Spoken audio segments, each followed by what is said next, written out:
The recent events in Vuwani, a community in Limpopo that went about burning schools in an organised manner. This followed a decision by the Municipal Demarcation Board to incorporate Vuwani into a new municipality.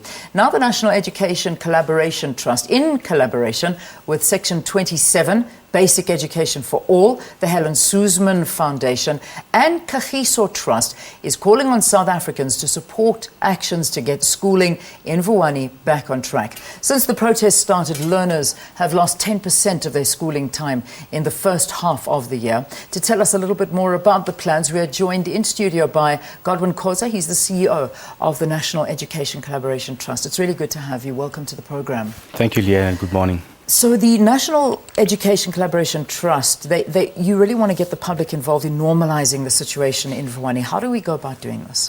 So it's important to say that we've been working with the district for about 2.5 years to improve education.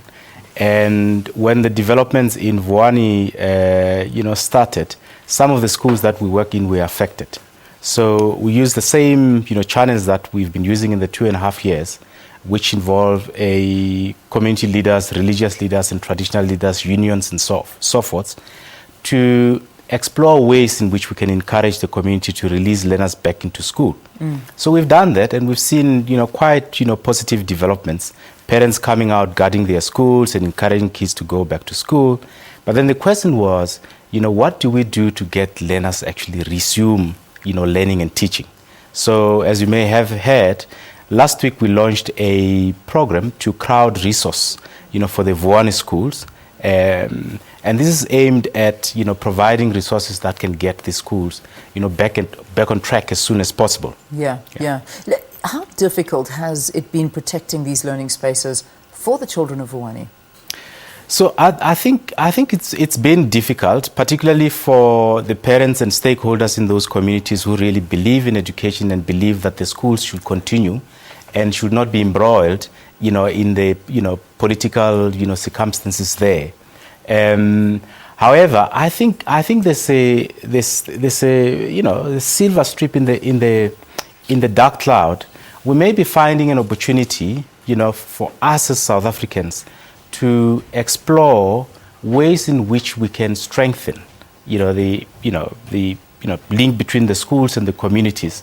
So we're really going for that gap. We're getting dialogues going on between the parents and the communities to make sure that this kind of thing does not repeat in Vuwani, nor in other parts of the country. Yeah, that is a worry. Because I think most people concerned about the fact that, yes, we donate our money and then the same thing happens again. Yeah. What are the guarantees? What are the complaints? Obviously it's a demarcation board, but why did they aim at schools? Because I think that's what shocked everybody around South Africa more than anything. Has that come out in these discussions? So it's coming out, and the discussions that we've had have always gone back to the fact that the community don't view the schools as part of their own property. Yeah. And I think that's what we need to work on as South Africans.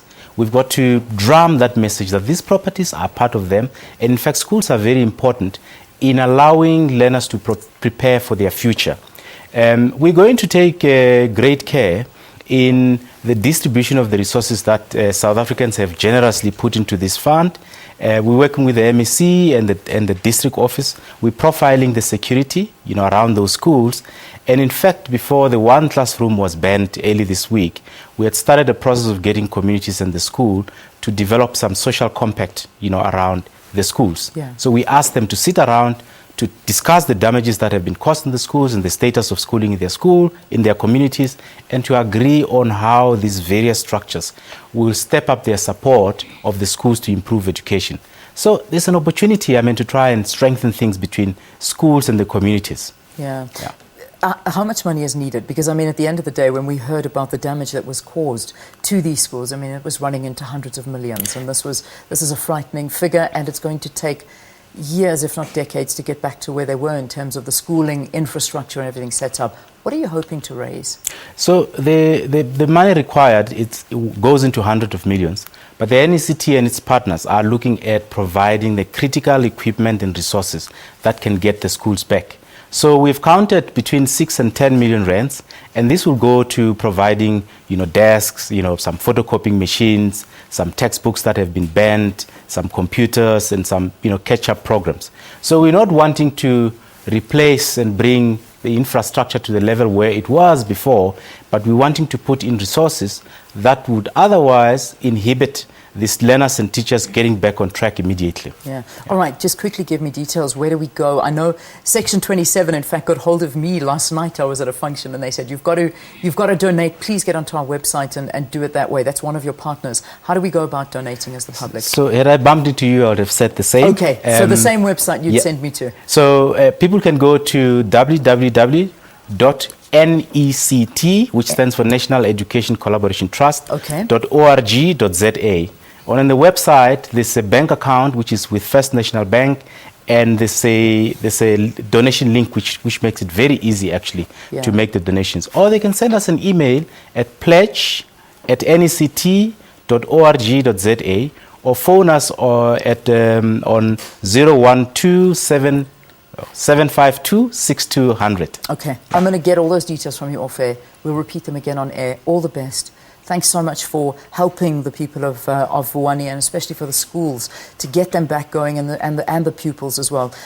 This was Godwin Khosa from NECT, that's the National Education Collaboration Trust, trying to raise funds to help rebuild, well, not really rebuild the schools, but at least get some normality back in Vuwani after the burning of most of the schools in that area.